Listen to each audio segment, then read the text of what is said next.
Ladies and gentlemen, boys and girls, welcome to Headliners Hawaii. I'm Dita Hollyfield. And I'm Romeo Valentine with our very special guests, Seana Kofoed and Jason and Antoon. Yeah. Yes, welcome you guys. We're Thank excited that you. you guys have joined us. We love it. What a setting. We love it. It's Hope gorgeous. you guys brought a seatbelt. Yes. You got to buckle in. Strapping in. I think it's going to be a lot of fun today. You know, we are so happy and excited that we have big names like you guys in the industry and all the wonderful things you've done from musicals and theater and TV and movies. We're going to dive into all of that. But here at Headliners Hawaii, one of the things that we hope to do is to inspire the next generation and the local people here on the islands. And how did they get there? How did they do it? What does it take? And so I know you guys are going to do a great job for all of that today. Well, if there's anybody in Hawaii that is Lebanese or Irish, this is going to inspire you. No, it's for everyone. I was trying to figure it out. I was like, what are they? Yeah. Just a blend. It doesn't matter, Everybody does else. it? No, it doesn't. It does But not. I was like, these guys are cool.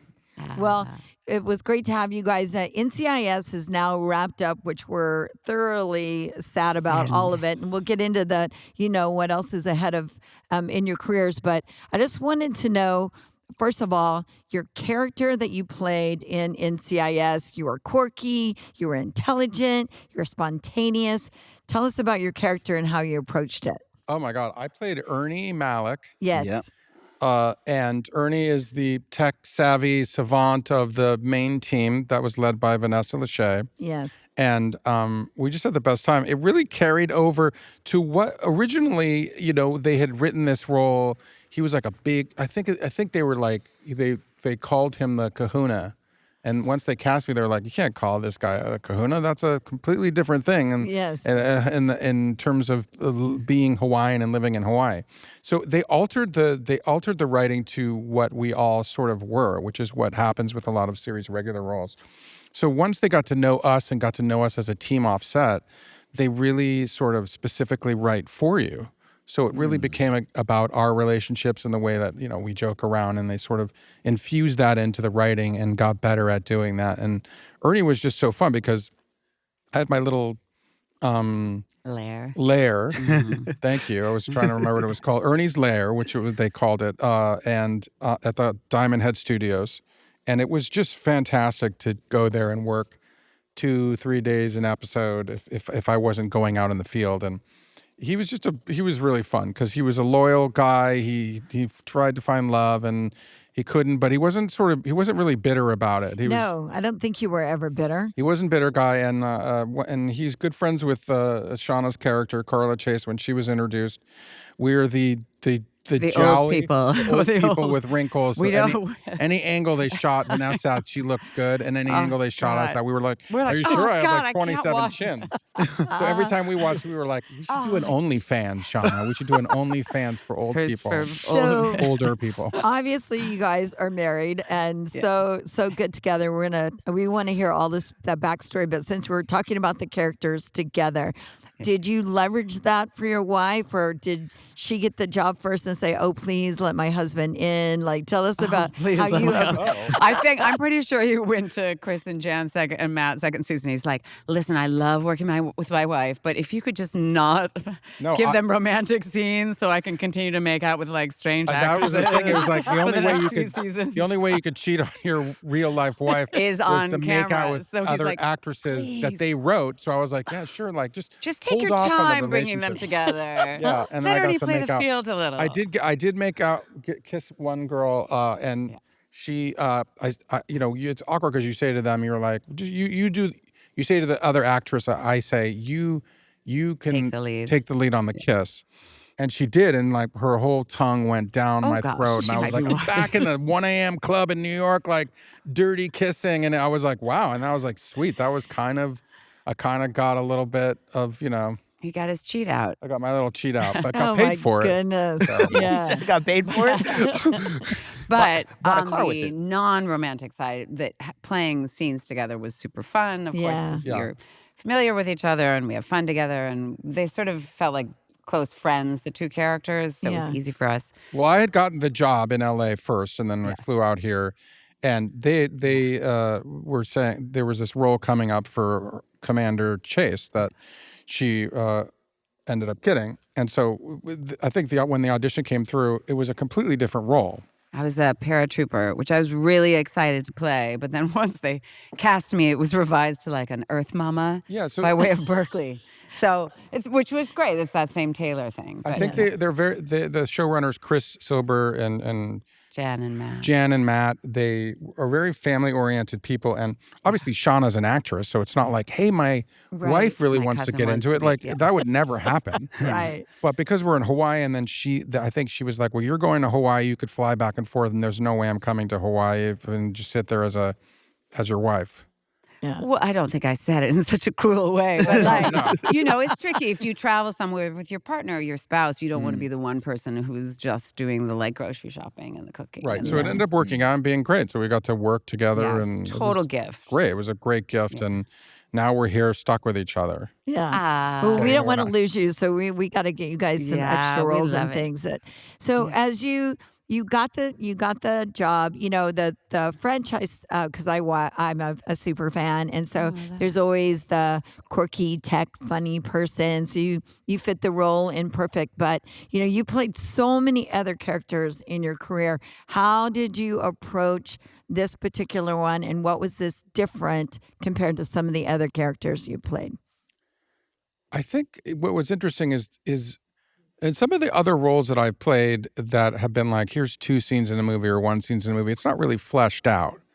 This, I got a little bit more room to flesh out to be more of a sort of grounded character and really you end up, because they write for you, I think acting, you end up learning to play yourself through the written character, which I think is the key to stuff. It's not like I'm doing my left foot and you have to really delve into a totally other being. I think when you see actors, you see Leonardo DiCaprio, you see Meryl Streep, you see different actors, Jennifer Lawrence, they're playing themselves through the actions of the character.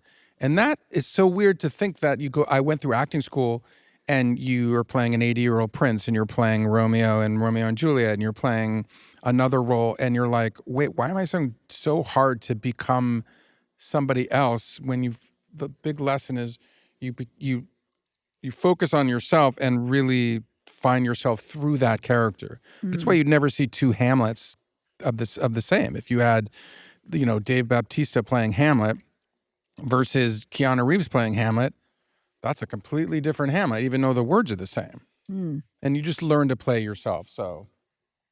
Super fascinating. So we want to go back kind of, where it all started. Yeah. You're from California. I'm from Chicago. That's what I mean. So we want to know, how did this all start, and then how did you get together and become the super power couple you become? Power couple. Well, God created Earth. In the beginning. Beginning. In the beginning. I mean, for me, I grew up outside of Chicago, and I did theater at Northwestern University out there, and did Chicago theater. Then moved to New York, did New York theater, did a little TV there, and then came west and did TV there. Then there was a strike, and we met in New York doing a play during the first strike back in 2000. I'm sure it wasn't the very first strike, but was it 2007? That was the 2007-2008 writer's strike, which halted everything. And you were doing Men in Trees in Vancouver, the ABC show, and she came to New York to do a play, and I was in the play. Because you could do plays, because it had nothing to do with the business. Right. And that's how we met. We did a play at the Paul Newman, Joanne Woodward Theater up in Westport, Connecticut, the Westport Playhouse. Yeah, Alan Ayckbourn play. Then did she come to the play and see you perform? We were both in the play. In the play, and that's where the sparks Can you happened. imagine if she came and she's like, "You're so You're fantastic." that guy. No. Who made the first move? Yes. No, we were in the play acting together. And that's when you're in rehearsals in that, it's like camp, you're with these people so intensely for that month or 2 months, and so it all goes kind of fast. Well, it's funny because I was when I met her, I was like, I had never thought that would be when you meet someone and you're like, oh, I could be married to her, and I never had that feeling before. Yeah. So Oh, that's a good step. So far, so good. Yeah, so it's we're going to renew our vows right now during this podcast, guys. the Shall coffee we shop. please stand and sing? And then in you coming up, you started. Oh, I grew up in Los Angeles. I came up in an athletic family. Oh. My brother was a big baseball player and played for the minor league Royals. And I was also doing sports, but I was a jokester. I fooled around in class. And I ended up like backpacking through Europe and seeing art and seeing museums and stuff with my sister. When I came back, I changed and I quit sports and I did theater at my school, which was interesting because one of my coaches, when my brother was 2 years older than me, graduated, and he was like, "You're going to go from athlete to actor?" He's like, "All the weirdos do theater." And it's true. The weirdos do theater. She was like, "Thank but you." I think he really meant like, are you, like it's a little weird to go do theater being an athlete. But I was like, who cares? I was like, you love Robert De Niro. You love like whatever you think the manly men are, like what manly men can't do theater.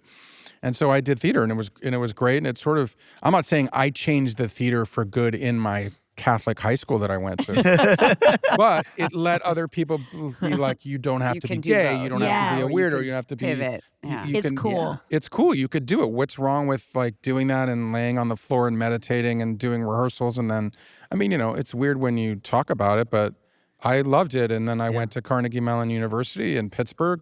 From there, I went to New York. And then years later, you cultivate your relationships in New York as a professional. Yeah. I say to people, if you go to New York or if you go to Los Angeles, you have to give these cities a couple years. Yeah, like 3 at least to settle in. 2 to 3 years to settle in, to get to know it. Do you like a lot of people that graduated from my school don't want to live in LA or Los Angeles. So they go away and they don't. And really when I graduated, even when Seana and I are the same age, you have to really pound the pavement at these places. And it doesn't, some people from your class, they get a Broadway show right away and then they never work again. And you really feel like you have to, if you're in this for the long run, you will have patience. You will learn how to have patience with yourself, and you will learn to be, it's okay that other people are becoming big stars or doing more than you're doing or making more money. Different path. And a different path. You learn you can never compare yourself to anybody. Even if you weren't an actor, don't compare yourself to anybody. You're your own person, and that is the gift that you have to learn to bring to the world. To me, that's the nugget already here in this conversation, where you are at peace at the place that you're in and you enjoy the journey. Like you never go, oh, I'm going to be happy when I'm singing for 40,000 people, or I'm going to get, a star or whatever. It's so good. Yeah, and it is easier said than done, especially when you're starting out and you see a couple of people pop really early or go really far when you feel like you're putting in your time but I feel like we're of the age where you do embrace where you are on your journey, So like that 3-year journey of like that you were talking about, where people just move away. Yeah. Some people don't even survive right away. You go and they fall out. You just don't want to live in New York. Or LA. Or LA. I mean, New York, you come out of a theater school, New York's a theater town. Like, why not stay there? Yeah. Very rare do people able to go to LA out of school unless you had a very particular look or you got a job right away in some big thing that catapulted you. If you think about it, I don't even know what the percentage is, a very, very low percentage of actors that work will have a career like Leonardo DiCaprio or Colin Farrell. Minuscule. Colin Farrell ended up, and I worked with Colin in Minority Report, although our scene got cut in the Tom Cruise Spielberg movie. Interesting thing about him, he took over roles for people. The phone booth was supposed to be Jim Carrey. When they were fun. And so he got, and he's great. Obviously, Colin Farrell's amazing. Yeah. But not everybody gets that opportunity to do that. So like, if you're a particular person, you've got to just sort of work your way up. And that's the thing about patience. It's really hard to practice it in real life.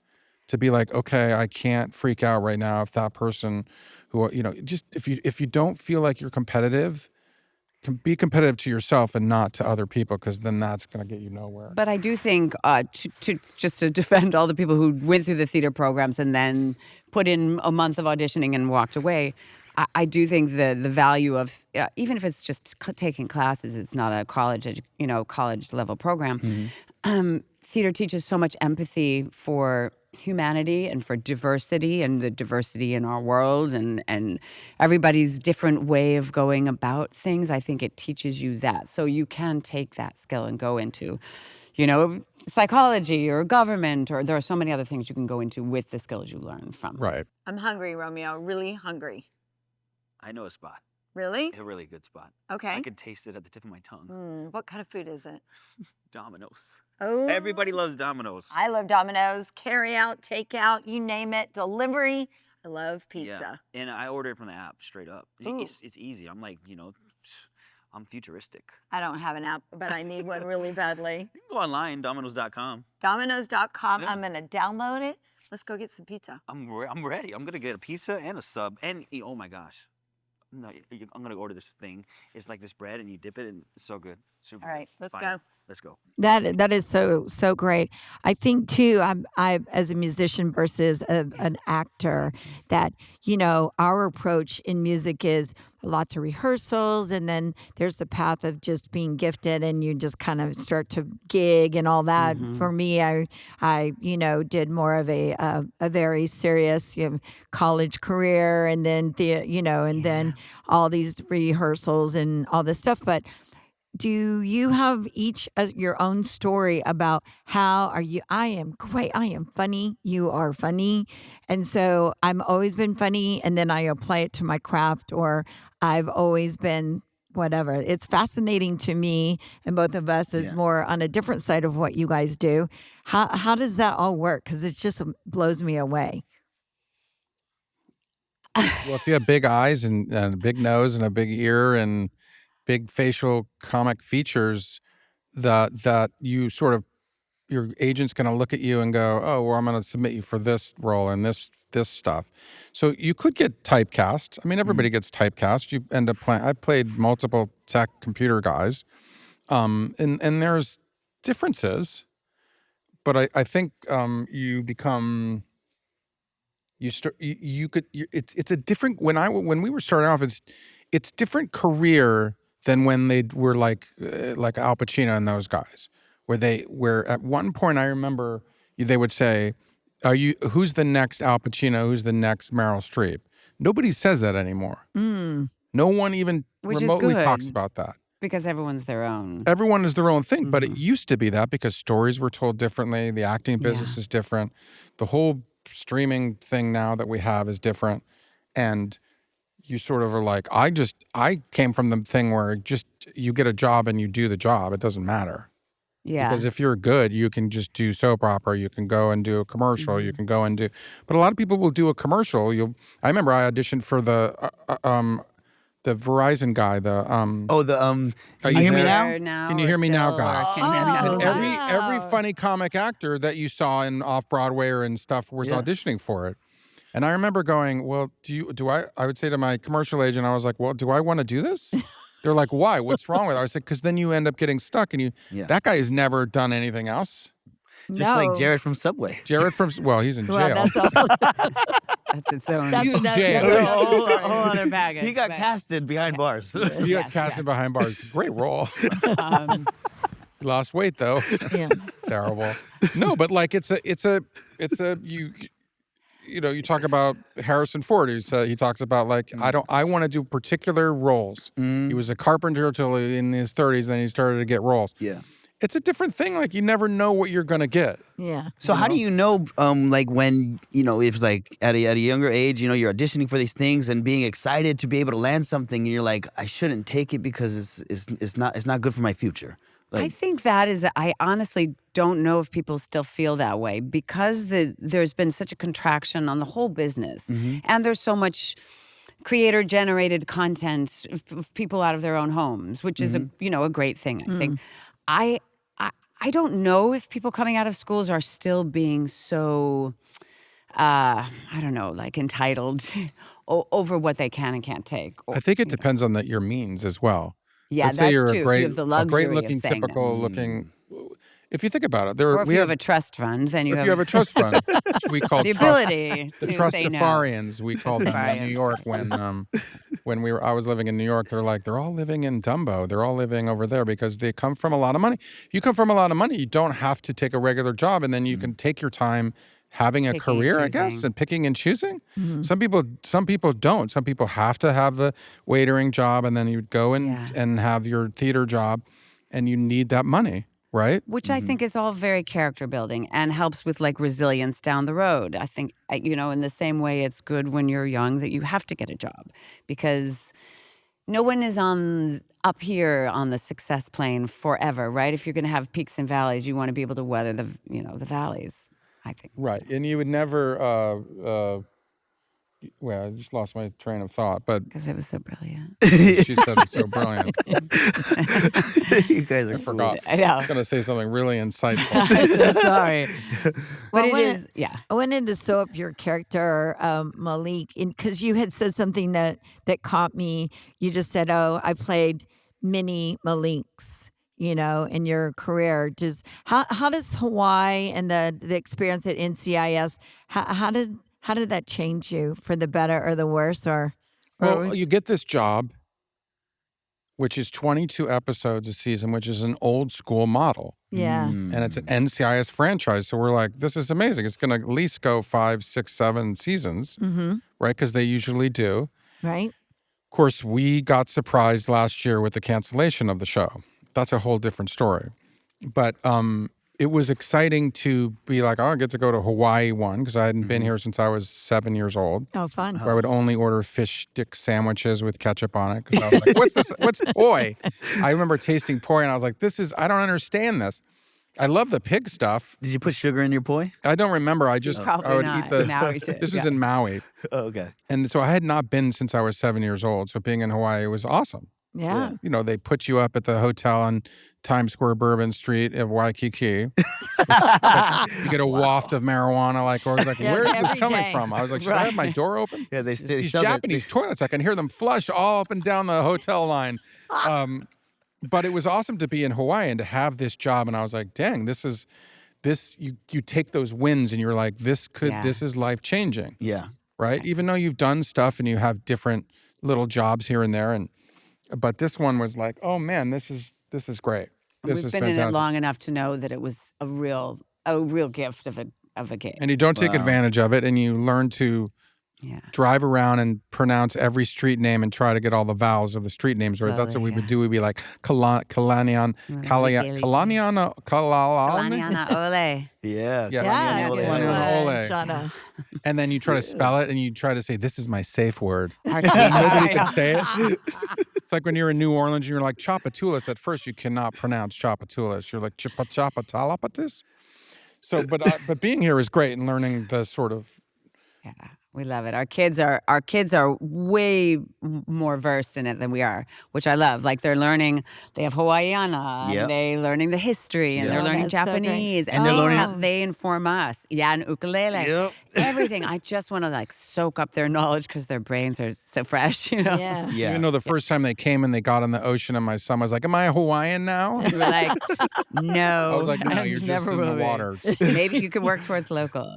You're in the water. But you try to be, especially being when we were on the show and we got to go and do stuff, and you go around the island, and most of the crew are locals, and they're Kanaka or they've been here Many years. many years, and you sort of learn and respect the land, and you learn to drive 10 miles an hour on Kalaniana behind the That's the Teslas. fast lane. The fast lane is like, I was like, why are all these women I'm in in heaven. Teslas driving I know. negative 12? And Shauna's like, I love it. I do. Welcome to Hawaii, man. Nobody's in a rush. I Then you love go back it. on the 405 and you're like, there's no more Oh my aloha God, I was now, motherfucker.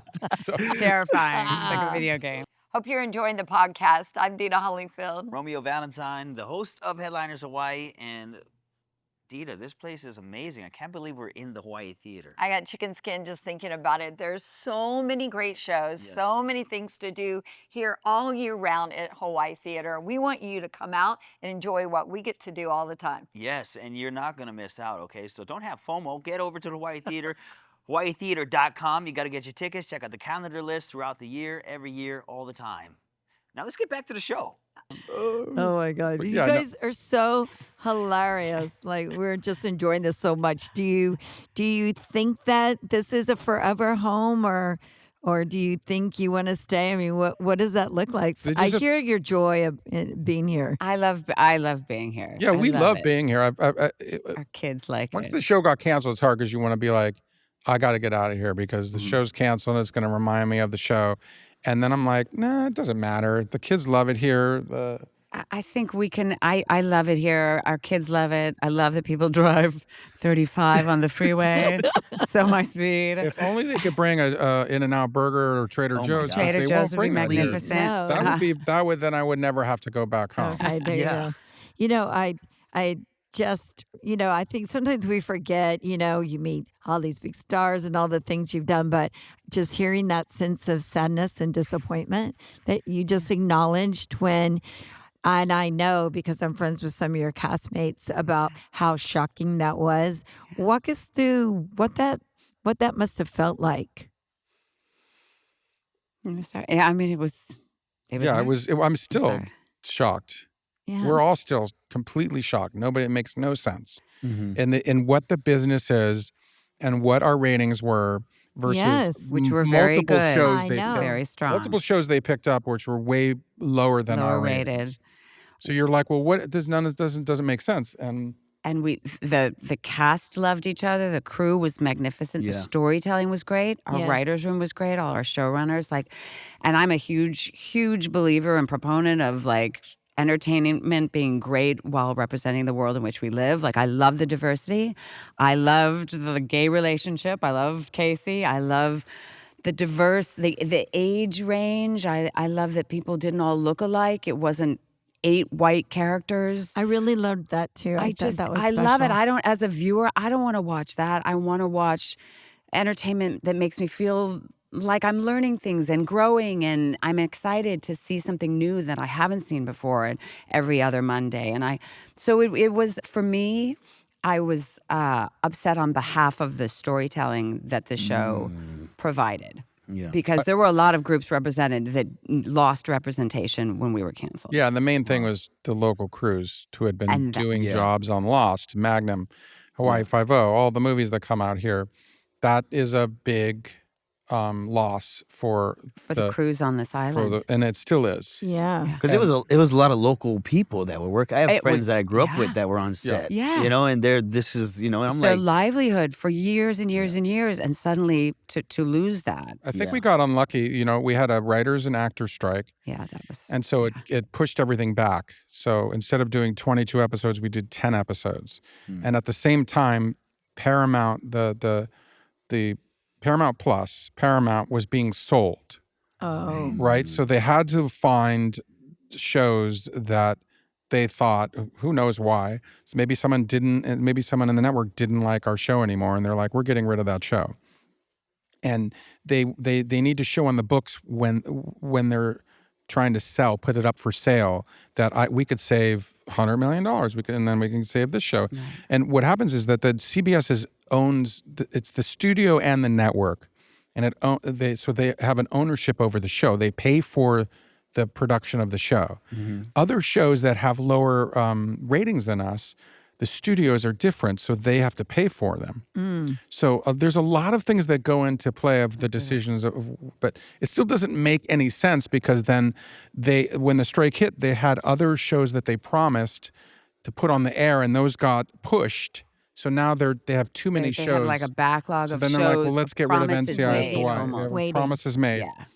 Two people that they had a very strong affiliation with, that they had to make good on. And we also, sort of- we also don't even know why. There's never been an answer. This is just never a us real saying, one. oh, okay, your educated guess is this is why we got canceled. We all still kind of believe that it'll come back.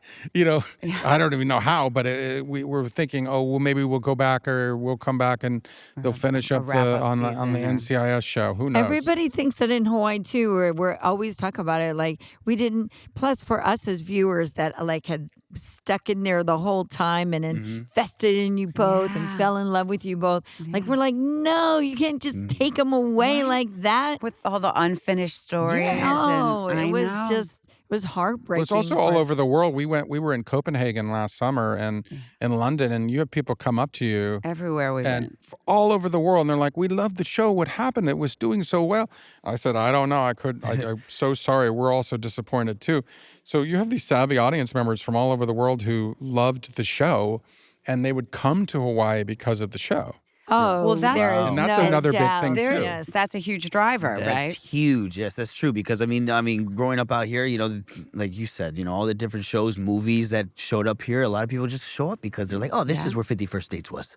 And it's a positive representation of Hawaii. Yes. I mean, in a way it's a procedural. So it's not like you're not like The Sopranos in Hawaii, where it's like, oh, well, which might be interesting, but that's not what our show was. But it represented the island itself was a character on the show, and Hawaii is always a character, and that's a fascinating thing for the history of Hawaii, and for other aspects of what paradise is to people that live on the mainland or live overseas or in other countries. And that was another big thing, and a sad loss, because Hawaii is losing a lot of productions. Yes, and a lot of things are not coming here for various reasons of tax incentives and offerings and the film credits and a great place to do it. Yeah, it's a big conversation right now, and hopefully there will be movement on that soon, so we don't lose so much to. No shade to New Zealanders, but so that we don't lose Hawaii stories to New Zealand. So hopefully. It helps that big time stars and people like you guys are kind of sticking behind and then really becoming catalysts of this industry that we've all loved and grown to love for so many years. I think so, and it's an economic driver, and it's tied into tourism. And then you have all the crew and all that ancillary revenue that comes in to the state through the productions. So we really do have to, and I know there's definitely the desire to make a shift to make it inviting once again to production. So hopefully that'll happen. Well, pivoting to a lighter note here on our, but I love this because this is why we do Headliners Hawaii. We really want to share how the business works and how it all happens. It's fascinating to us that are on the outside looking in, but on a fun side of it all, I'm dying to know, because especially in your character, super quirky, and what is the funniest thing? Because Hawaii people are very laid back, right? And not all of us. A little shy. But what's one of the funniest things that's happened to you as stars of the show since you lived in Hawaii? It doesn't have to be with local people. It could be tourists. What's a crazy story where people recognized you or wanted you to do something kind of like... I just walk around Costco just to be recognized. Do you really? No, the guys what do you buy? They know me. They're like, I just saw Tori. She had no makeup on. I was like, what does that mean? Our dear producer friends who stayed here too and was working on bringing more production here, he will send us screenshots of him at dinner at meal times at Costco and be like, lovely apps at Costco today. Yeah, did you have free lunch at Costco today? I mean, do we have stories of like weird, like somebody screamed or jumped in your car and took a selfie? My gosh, is our life just not zany enough? No, everybody, you'll be in line at Costco or line somewhere and they'll be like, Ernie. That's Ernie. We love Ernie. And I was like, I love Ernie too. I'm so sorry that it's gone. Like I have, and they're like, we already know. We know it got canceled, and we saw I was like, audience members know, like it doesn't make sense to them as well. But yeah, like. But I don't have like I wish we had. Out, we will. So we'll come back to in like 3 steal years your socks and sleep with them. No, nobody did that. I mean, I will say that's one of the gorgeous things about this island is people are just It's It's mellow. human to human. It's just mellow. Everyone's mellow. You don't have the LA Respectful. thing and respectful and kind. And Yeah. I think I have so many photos of people with me doing the shaka, and it's like I was like, why am I I know. doing shaka? That's getting I- embarrassing, right? Like I started doing shaka here. I never Like, did are we the shaka only people growing who up, and I was like, shaka? am I supposed to do shaka? Am I supposed to say aloha? Right, you Like, don't want to be like proprietary. I'm an or asshole whatever. for like now being like mahalo, and then they're like mahalo. They don't say that. Yeah. No, I Here's your think the shaka receipt. thing is super cool. Like whenever I see celebrities taking pictures with people and seeing them do a shaka, even if they're in the mainland, us back here are like, good. oh, that is super. You know, no, it we feels think it's It's like a we feel connection. connected. No, Romeo, it's because you could cut someone off on the H1 and be like, I'm going to give Oh, you I the know. shaka, but it's loose. It's loose. It is forgiven. That Vanessa said she spent her first like few weeks back in LA being like, sorry. Oh yeah, we saw Vanessa. Bruh. She As was they- like, gave they someone a flip her shock, off. and they were like, "You Yeah. flipped me Yeah. off." Yeah. And She's like, no, it's a Shaka. I have friends in LA when I was in LA and I was throwing shakas to everybody as I was driving. They're like, don't do that out here, bro. It's not. It's not It's like They told all of me, a sudden "Don't you're do a that." blood and a crip. Yeah, It's yeah, like, yeah. with They the- told me they're like, it's a gang sign. I'm like, this is a gang That's sign. what my child said. Someone told him not to do it in LA. you gotta come to I don't Hawaii even- 'cause I you'll be in the swear to God, Aloha I have gang. so many photos Yeah, where I'm I like, know, right? A gang of kindness. you know, double 20 chins, and I'm like, wait, can I look at the photo? Although the ladies that when I was getting my Hawaiian driver's license, they did love the show, and they let me take the photo Like a couple 3 times. 'Cause I was retakes. like, She's I was like, like, lift. a chin out a little lift it bit, and then forward. like, Oh, that is. and they were like, that hilarious. looks good, and I was like, can we use that photo? Yeah. That is awesome. there's one story. Aw, So so kind. That's Now- a good story. now they don't care. Now they're like, all right, we know that you were on the you were show. canceled. Now Whatever. Get out. Give him Do his people like look H-ins. at you guys when they're out and about and just point like, hey, that's them? No. Do you guys notice it? They'll come up and say hi. It's Sometimes. really just so chill. I think because you're in Hawaii and like the characters we played were friendly, accessible people. I think Yeah. they're just cool. Everyone seems cool about it. It's not like, oh my God, you remind me of Jason Momoa. No, I'm like, no, I don't remind anybody of anybody. No. They're like, I did it to you guys My at the 98 auntie. Degree Show. I said, hey, that's. Oh, it's a night. You were there. I DJ'd the 98 Degree Show. Yeah, it was yeah, I was like, that's them right there. we love But I that. didn't really do it. That was so good. But I probably was like, I did a mental. You were just doing your thing, just chilling. I just talking walk story around people. everywhere I go. And do a shaka. They're like, no, I have Tourette's now. I want to talk about your Broadway career. One of our producers of Headliners Hawaii, he's from Hawaii, local kid, made it big, went to Broadway, and then again, it's you know all the nice. stuff that we love to talk about here. But tell us about your Broadway, and you know all the stuff you've done. I mean, it's interesting. In terms of career, I was out of school and I was just auditioning for whatever and with a little boutique agency that I had. This was before internet. Before the internet was coming. AOL. Wait.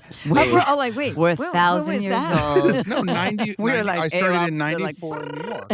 Okay. No, you get the AOL discs at the my local bodegas and you would update all of your. That's how Right? old we I was like, are. hey, I got Okay. 2 of them, so you can update your computer as Remember well. this sound? Ear. Yeah, oh, we do. And someone would send you like a naked porn photo, and it would take like 13 hours to go down They low. would. And you'd be like, "Why is there a horse with that woman?" And I was like, "I shouldn't even open up this." Oh my god! Exit. Exit.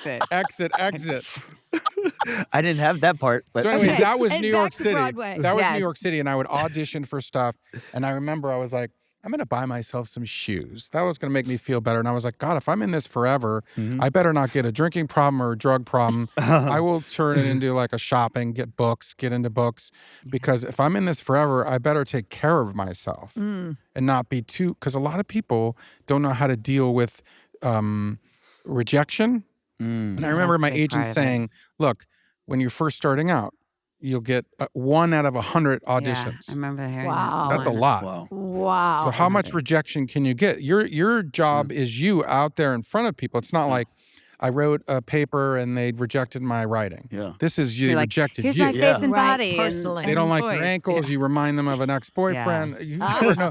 I understand the rejection. And I learned to never ask the agents like, can you get feedback? Because it's not going to make sense to you. Mm-hmm. The feedback is what they Yeah, there they was. loved you, but like it doesn't mean anything. So you learn that you get the job and that's it. You just get the job.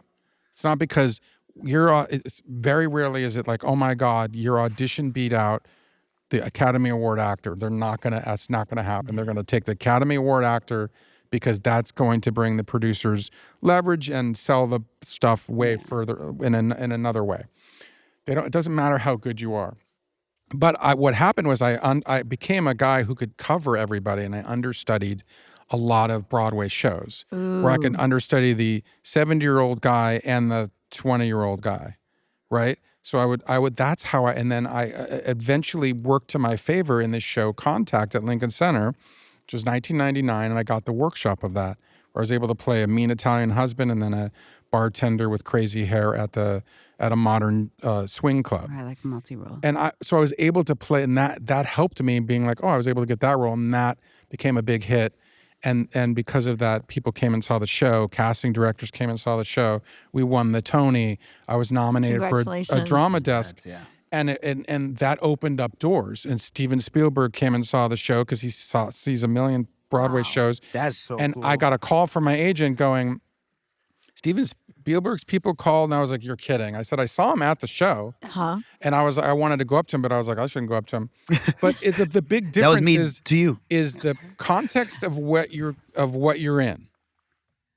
You could be the greatest painter in the world, but if your paintings are up at a crappy coffee house in Soho, unless the guy has to pee and he owns and he sees your paintings, it's random. A lot of it is luck. A lot of it is, I saw this person in this play and I want him to be in Minority Report. And that is how I got my first big movie. I was only in a couple scenes, but because you're in that, and then that catapults you to the next thing. It doesn't make you a star. It just allows you to more opportunities. And it was because of the Broadway show. And being a New York actor is a lot of leverage for you when you start off in New York and you start going back to LA and have a career in LA. Those people they know theater, and the agents are all usually originally come from New York. They see you. So it's really about like, oh, I got to stick with this if I really want to do this.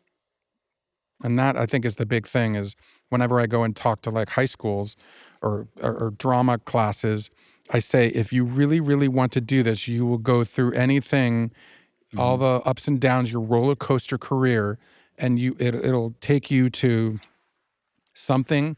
You'll have peaks and valleys, and that's what it is. It's peaks and valleys. Lots of money, no money. No money for a while, then you have a lot of money. So you got to space it out? So you space it out and go like, well, eventually maybe you get to a good place where now you have peaks and valleys at a higher level.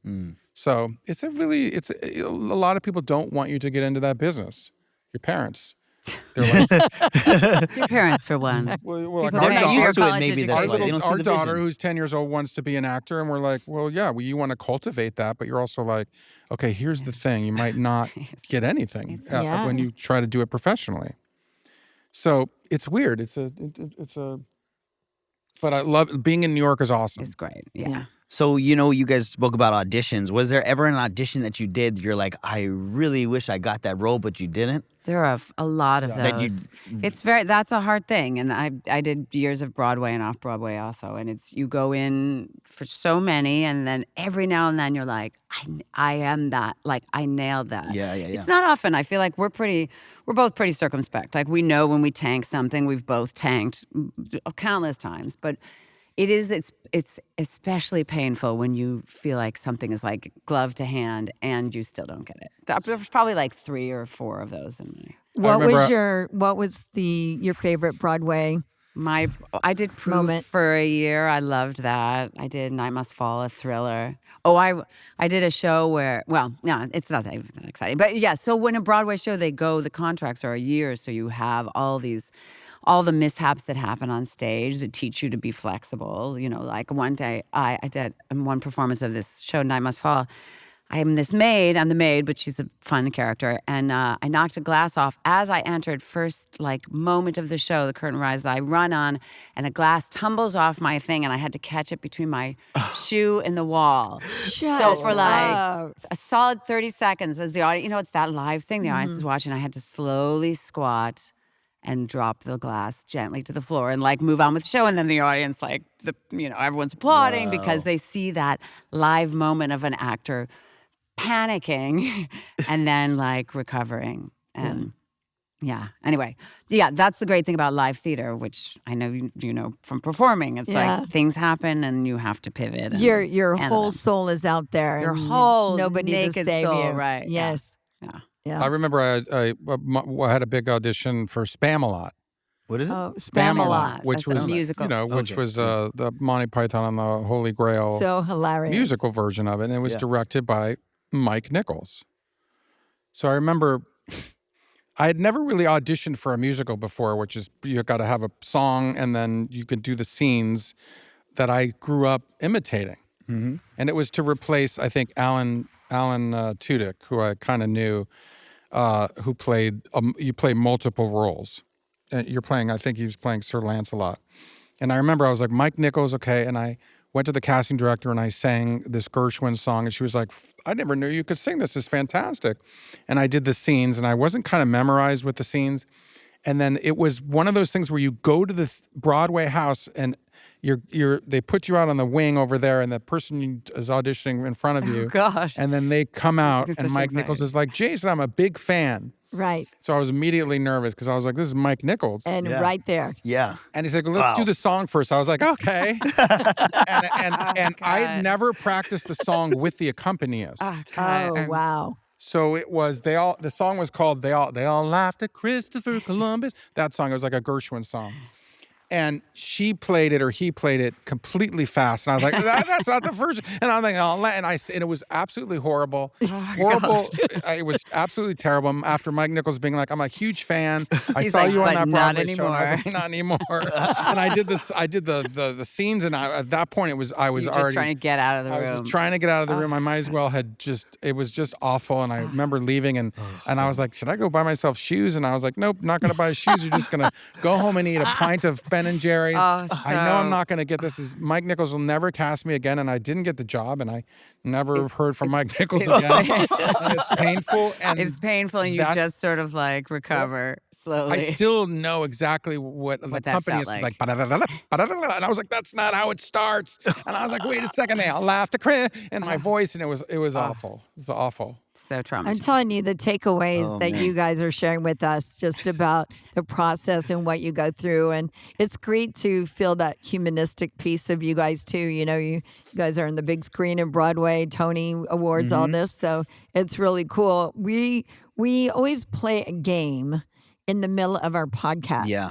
But our game is we're gonna flip it a little bit with you guys because it's usually either or neither. We give you two choices and then you say either whichever one we give you or neither and you tell us why.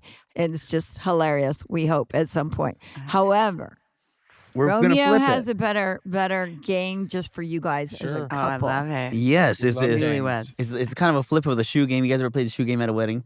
No. Yeah, okay, so- There's three against so the no. excited. So now it's gonna be like a who's more likely to, and you guys Okay. will Yeah. decide who's more likely to do Okay, this I like it. or that. Yes. Okay. Yeah. You know, so for instance, like who's more likely to leave the seat up? You know, Right. Or Well, hopefully it's a That's little bit simple. more That's an idea. riveting It's than an that. idea. I like But- it. Okay. Are you guys ready? Yeah. Yeah. All right. Who's more likely to forget their lines? Between the three of us No, or the- between just us You two? two. Oh, Just you two. Just you two. I was would like, be I'm me. going to say her. Probably me. It probably is Jason. Probably me. You wouldn't For sure. know it though because he would make them up. Oh. But during NCIS, they would give me Oh, yeah. big monologues. For sure. Because they knew I could handle He'd it. be like, he took a ride on to Hoda I would Street. And, have yeah. the long monologues that I would say fast. And they wanted it fast and funny and whatever. And then the other actor he'd have a line between two of my big monologues. I would be like, what do you mean? And I would do the whole thing and they'd be like, line? I was like, how do you know when your line is, what do you mean? Anyways. Yeah. So Jason. But I would forget my line. It's only because I had so much to say. So Wow, they packed it in there. They're like, packed it in. Geez, that can be difficult. Okay, let's get another one.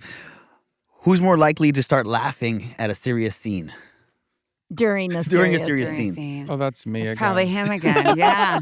Definitely me. I think I'm the pro in the marriage. Yeah, I would do scenes with Vanessa and Tori, and we would be like, we can't look at each other, so So they would it just looks look like we're looking at slightly each other, or look off slightly each off other's with their eyes. heads like this, because we would just laugh at the most. They would be like, he's dead in Yeah. the scene. I'll be like, okay, I just All the don't look at me. corpses. So corpse, you'd be Oh, yeah. corpsing, Corpsing at the corpses. So you like trying to find the comedy in it all? So, yeah. Yeah. So this is more serious. Who's more likely with the kids to say yes? Who's more likely to say yes? Oh, that's true. I guess that's Shauna. me. Yeah. Can I have McDonald's? Yes. Can I have some more sugar? Yes. How many popsicles did you have today? Yes. 3. Yes. Our kids are very honest, though, as a result. Yeah, because growing up, I knew when we wanted something, we'd go to Dad because Mom would be the hammer. Yeah, moms are often the hammer. It's true. Do you say no? I say yes and no, but I say no more. Yeah, I probably do say yes more. I'm Very a good. softie. So do the kids come to you first and just skip for Dad? for sure. Or if they have to ask Dad first, they'll be like, "Okay, thanks for your answer, Mom." And All we hear is Mom from the other room, and we're like watching a movie, and it's like Mom, and I was like, pause. Our movies are either 3 nights in a row, or they're like between everything's pauses. watched in like 20-minute segments. Do you guys take your kids to school and all that fun stuff too? We do. Yeah. Together, or we split. One takes the middle schooler, one takes the elementary. That must be cool for the kids, right? They're like, my mom and dad are superstars. They're like, my mom and dad are unemployed. They're like, what do your parents do for a living? I'm not quite sure. They're like nothing now. It's been a year. Unemployed. Definitely. Definitely. So who's more competitive when playing board game or card games? Who's the competitive one? That's probably you, right? I mean, if on a video game, video games, it's me. But card games, you're pretty like animated and ferocious about things. I'm mentally astute. Yeah. So if we're playing like Scrabble or something like that, it gets wild. Or Clue, where I'm like, my side of the family cheats, and Shauna's like, "You're cheating." Like, how are we cheating? Okay, yeah. So I guess it's a toss-up. Video games, him. What video games you play? This is a different podcast. You're a gamer? Oh yeah, I've been a gamer since I was young. I have a PS5. We have Switch. We have Xbox. Yeah. Wow. Kid has a PC. Fortnite? Yeah. No. I mean, if I have to with my son. Oh. I play Fortnite. That's why I was. No, I don't play video games. So. No, me. You don't? No. Yeah. Definitely. And then I wanted to see where you are here now in Hawaii, and you guys love it. You said, before we began, you really want to try to figure this out. What's ahead? How can all the people watching, all the people that love you so much from the time that you spent invested in the islands, what's next for you both? Well, I think we're both working to bring production here, both other people's shows here, and we're working on our own. We're working on, we've got a young adult series we're trying to get made, and sort of a comedic office comedy we're trying to get made. Jason's also writing a novel. Yeah, I'm writing a sci-fi thriller novel. Oh, how fantastic. And, Shauna has produced indie movies that she has, old school. Yes, I have 2 films that are out in the world on digital platforms and on airlines that are true indies, that are those under $1 million budgets that I wrote and produced. I produced with partners, but I wrote them myself. And what are those called, Shauna? Oh, right. Thank you, husband. Clear Mind is a comedic thriller that's digitally available on all the platforms, and the other one is 30 Miles from Nowhere. And they're both sort of ensemble comedies, dark comedies. Because I like to work with actors, so I like to write movies that actors want to be in, like, all those ensemble ones, like the Knives Out and Clue and that's my favorite genre. So I'm hoping to bring more of those here, that shoot here, hire my husband and myself. Yeah, and also our crews. Also, I'm doing, once a week, I'm doing a show called Costco. I walk around Costco. Yeah. So you can catch me there. If anybody finds me at the Hawaii Kai Costco. In the sushi section. I'll be in the sushi section or looking for protein bars or looking for steals. Yeah, it gets bargains. Bargains. Steals and deals. And being like, why is this Wagyu so much money? It's $100. I know. It's $100, the Japanese one. Yes, I was like, this cut's so big. I was like, I'm not working. I can't get peruse this. the Wagyu section. But I'll be happy to say hi to anybody at the Costco. That is so cool. I love Costco. I go to Costco all the time, just in limits. I won't see Romeo. Yeah, I don't think they're at that one. Yeah, I know. Now I know where the cool guys go. And then have you got into water sports and everything? All the opportunities there's so many different We use our paddle boards seated. paddleboards. We do Instead of stand up. Yeah, we never stand up. We're like, this is two. I did surf once, and I was like, I survived, and I didn't slap my legs off. So that's probably I good. thought when bucket we list. got here, like, God, I'm gonna get in shape with surfing, and I'm gonna wake up, and I was like, I'm not waking up at 5 a.m. to go surf with somebody.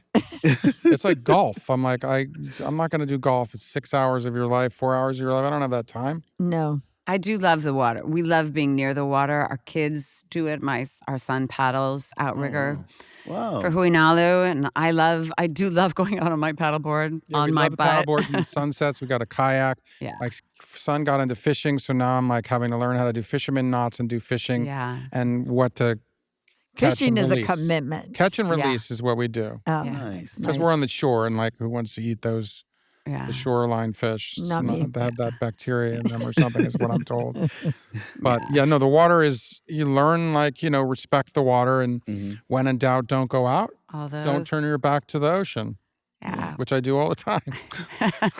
No, we do. I love it, and I love that our kids are. So probably the competitive water sports we're probably aged out of those, but our kids do good. love it, They love and it. we hope they stay connected to the water. As somebody that moved here from West Texas, I can definitely relate to you guys just coming to Hawaii. And so I wanted to ask an open-ended question to you each is, the biggest cultural shock was ...